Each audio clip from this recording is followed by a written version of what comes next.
Hello बच्चों, class 6 का ये चैप्टर 13 का प्रश्न उत्तर करेंगे। चैप्टर का नाम है विद्युत धारा तथा परिपथ। आइए प्रश्न उत्तर करते हैं। पहला प्रश्न देखिए, दिए गए प्रश्न में 4 उत्तर दिए गए हैं। उनमें से सही उत्तर में सही का चिन्ह लगाइए।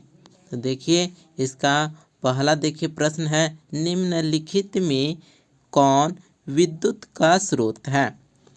विद्युत का स्रोत जिसमें 2 टर्मिनल होता है, प्लस और माइनस, ठीक है, और जिससे विद्युत का निर्माण होता है, ठीक है। तो ये ऑप्शन ग होगा, सेल विद्युत का स्रोत है, ठीक है। विद्युत सेल विद्युत का एक स्रोत है। तो यहाँ पर देख सकते हैं कि यहाँ पर बैटरी है, ऊपर में प्लस और नीचे में माइनस होता है, और कोई भी धारा प्लस से होकर माइनस की ओर गतिशील होता है। तो यहाँ पर देख सकते हैं आप इस पेंसिल बैटरी में क्या क्या होता है, ठीक है। तो ये देखिए, ये कार्बन की छड़ है, ठीक है, ये कार्बन की छड़ हुआ। कार्बन की छड़ के चारों रासायनिक पदार्थ का मिश्रण होता है, ठीक है, और बाहर में ये जस्ते की डिब्बा है, ठीक है। जस्ते की डिब्बा माइनस हो गया और कार्बन की छड़ प्लस होता है। तो कोई भी धारा प्लस से होकर के माइनस की ओर जाता है और अंदर में माइनस से प्लस की ओर, ठीक है। नेक्स्ट प्रश्न देखिए, प्रश्न है, निम्नलिखित पदार्थों में कौन विद्युत का चालक है। तो विद्युत का चालक कौन सा है जिससे विद्युत आसानी से आ जा सकता है, ठीक है।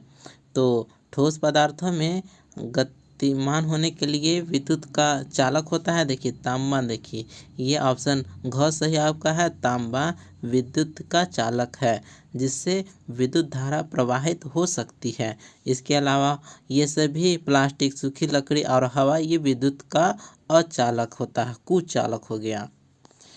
तीसरा प्रश्न, निम्नलिखित पदार्थों में कौन विद्युत रोधी पदार्थ है जिससे विद्युत को रोका जा सकता है।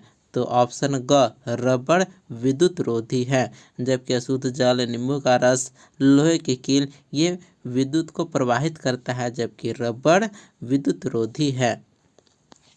नेक्स्ट प्रश्न, चौथा प्रश्न देखिएगा। प्रश्न है, वह युक्ति जो विद्युत परिपथ को जोड़ने और भंग करने से उपयोग की जाती है उसे कहते हैं, तो उसे स्विच कहते हैं, ठीक है।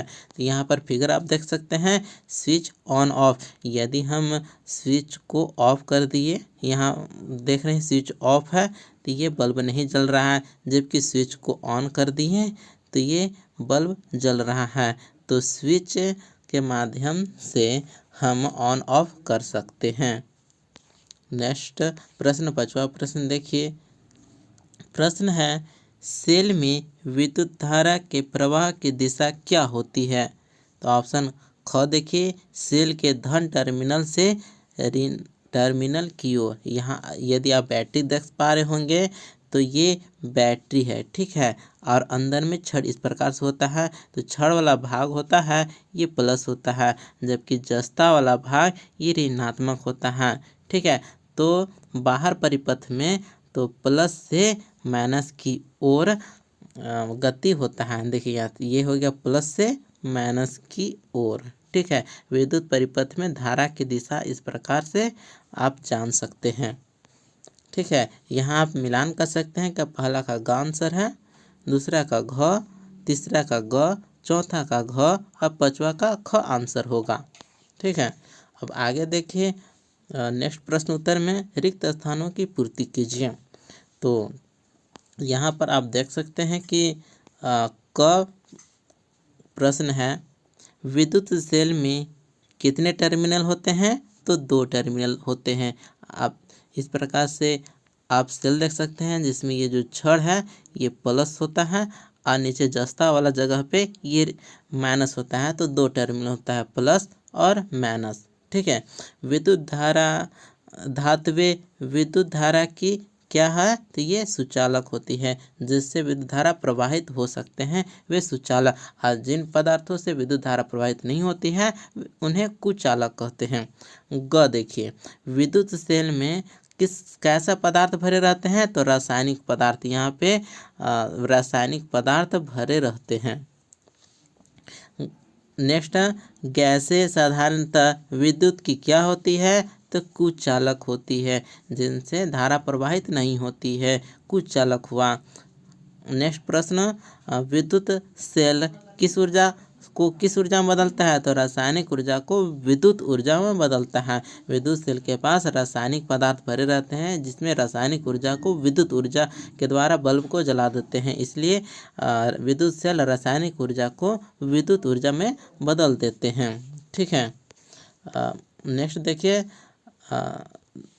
तीसरा प्रश्न, निम्नलिखित कथनों के सामने सही तथ्य या गलत का चिन्ह लगाइए। तो देखिए, क है, विद्युत सेल में धातु की टोपी ऋण टर्मिनल होती है, बिल्कुल गलत।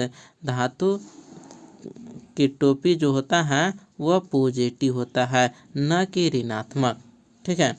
फिर है ख, टॉर्च के बल्ब में तंतु यानी फिलामेंट के भंग रहने पर भी बल्ब दीप्त होता है, बिल्कुल गलत, बल्ब दीप्त नहीं होता है। फिर देखिए नेक्स्ट प्रश्न, विद्युत धारा धातु से होकर प्रवाहित हो सकती है, बिल्कुल सही है। नेक्स्ट प्रश्न, विद्युत परिपथ बनाने के लिए धातु के तारों के स्थान पर जूट की डोरी प्रयुक्त की जा सकती है, गलत, जूट की डोरी कुचालक होती है, जो धारा को प्रवाहित नहीं कर सकती है, इसलिए ऑप्शन घ गलत हुआ। नेक्स्ट, विद्युत धारा थर्मोकोल की शीट से होकर प्रवाहित नहीं हो सकती है, बिल्कुल सही, थर्मोकोल कुचालक है, जिससे विद्युत धारा प्रवाहित नहीं हो सकती है। अगला देखिए, चौथा प्रश्न है, व्याख्या कीजिए कि नीचे दी गई व्यवस्था में बल्ब क्यों नहीं दीप्तिमान होता है। कह रहा है कि इस व्यवस्था में दीप्तिमान क्यों नहीं है। देखिए, चित्र 13.12 है। देखिए, ये है, यहाँ पर एक कुचालक आ गया है, जिसके कारण दीप्तिमान नहीं हो रहा है। ठीक है। तो देखिए, ये परिपथ है, ये स्विच है, और ये ऑन है, और यहाँ पे पेचकस का पहला सिरा और दूसरा सिरा प्लास्टिक वाला है, जो विद्युत को पार नहीं होने दे रहा है। तो इसका आंसर होगा, दी गई व्यवस्था में विद्युत धारा का संचरण नहीं हो पा रहा है, क्योंकि तार का एक सिरा पेचकस के धातु से जुड़ा है तथा दूसरा सिरा उसके प्लास्टिक से, जबकि प्लास्टिक धातु का कुचालक होता है। यही कारण है कि बल्ब दीप्तिमान नहीं हो पा रहा है। अब आगे देखिए, प्रश्न है पांचवा प्रश्न है, दी गई आरेख को पूरा कीजिए और बताइए कि बल्ब को दीप्तिमान करने के लिए तारों के स्वतंत्र सिरों को किस प्रकार जोड़ना चाहिए। यहाँ पर आप देख सकते हैं कि बोर्ड है, यहाँ पर बल्ब है, और इसको किस प्रकार से जोड़ना चाहिए। तो सुचालक पदार्थ, जो चालक पदार्थ है, उसी से जोड़ना होगा। आंसर देखिएगा, उत्तर है, दी गई आरेख में विद्युत धारा को प्रवाहित होने के लिए उसके परिपथ को एक बैटरी के दोनों सिरे पॉजिटिव तथा निगेटिव से जोड़ना होगा, जिससे परिपथ पूर्ण हो जाएगा और बल्ब दीप्तिमान हो जाएगा। ठीक है। बल्ब को जलाने के लिए बैटरी की जरूरत पड़ेगा। तो देखिएगा, यहाँ पे इस प्रकार से बैटरी को हम जोड़ देंगे। ठीक है। तो एक धारा इस तरह और जस्ता का इस प्रकार से, तो ये बल्ब जल उठेगा। ठीक है, दीप्तिमान हो जाएगा। अगला प्रश्न, छठा प्रश्न, हमारे घर में स्विच की मरम्मत करते समय विद्युत मिस्त्री रबड़ के दस्ताने क्यों पहनते हैं। ठीक है। तो रबड़ के दस्ताने कुचालक होते हैं। कैसे होते हैं, तो कुचालक होते हैं, जिससे विद्युत प्रवाहित नहीं होता है। जब विद्युत प्रवाहित नहीं होगा तो और जबकि मनुष्य है सो सुचालक होता है। रबड़ के दस्ताने कुचालक होता है जबकि मनुष्य सुचालक होता है। रबड़ के दस्ताने पहन लेने से जो रबड़ कुचालक होता है तो विद्युत परिपथ पार नहीं हो पाता है, जिससे झटका नहीं लगेगा व्यक्ति को।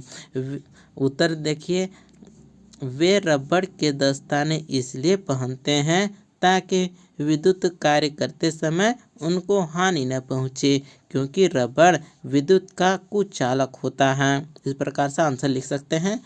7वां प्रश्न है, बिजली के औजार जैसे पेचकस और प्लायर्स के हथों पर प्रायः प्लास्टिक के आवरण चढ़े होते हैं, क्यों? व्याख्या करें।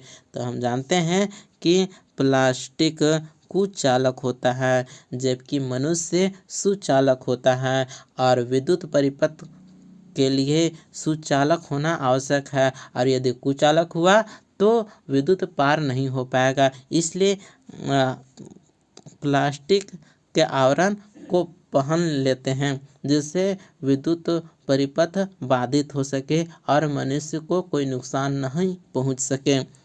उत्तर लिखेंगे, बिजली के औजार के हथों पर प्लास्टिक लगाने का कारण है कि प्लास्टिक विद्युत का कुचालक होता है। इससे कार्य करने वाले व्यक्ति को किसी भी प्रकार से हानि नहीं पहुंचती है। इस प्रकार से आंसर दे सकते हैं।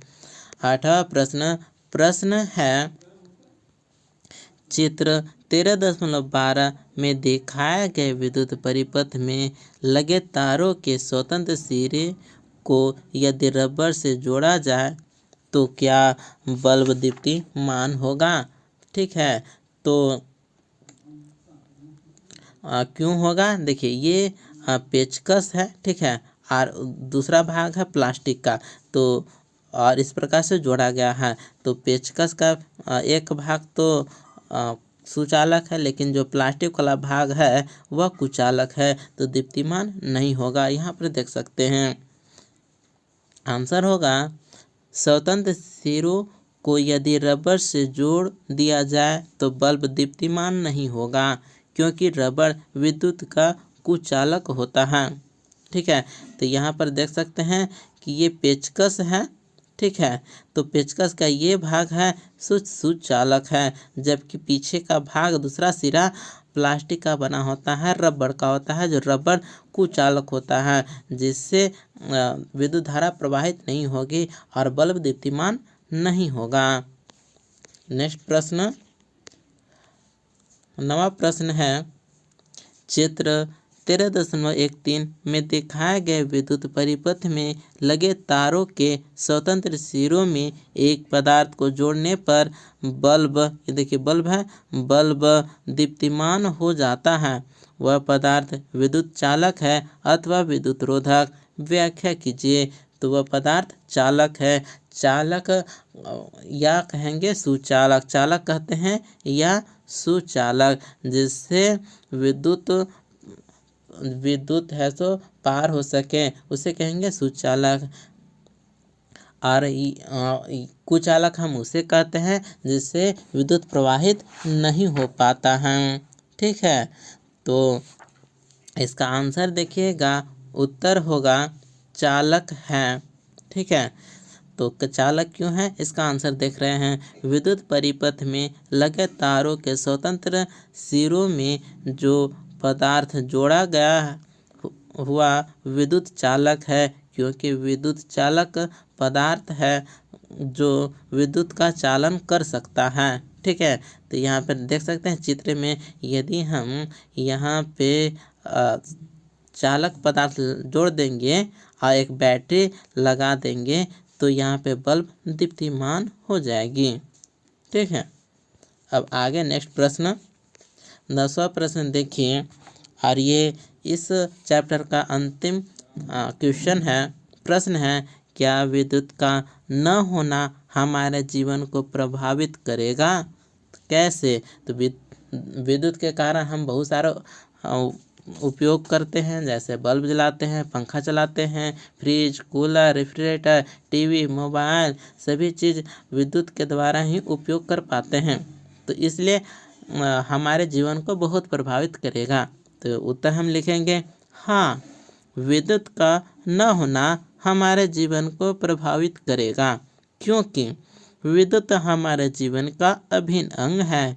इसके बिना हम लोगों का जीवन अंधकारमय हो जाएगा, क्योंकि विद्युत आज हमारे दैनिक जीवन के लिए अनिवार्य है। दैनिक जीवन का मतलब रोज़मर्रा के ज़िंदगी में आने वाले काम कहेंगे दैनिक जीवन के लिए अनिवार्य है। जैसे घरों में उपयोग होने वाले उपकरण, फैक्ट्री, रेलगाड़ी जैसे अनेक संयंत्र भी विद्युत पर निर्भर हैं, इसलिए बहुत प्रभावित करेगा। ठीक है, इस प्रकार से ये चैप्टर का अंतिम क्वेश्चन भी समाप्त होता है। मिलते हैं अगले वीडियो में। धन्यवाद।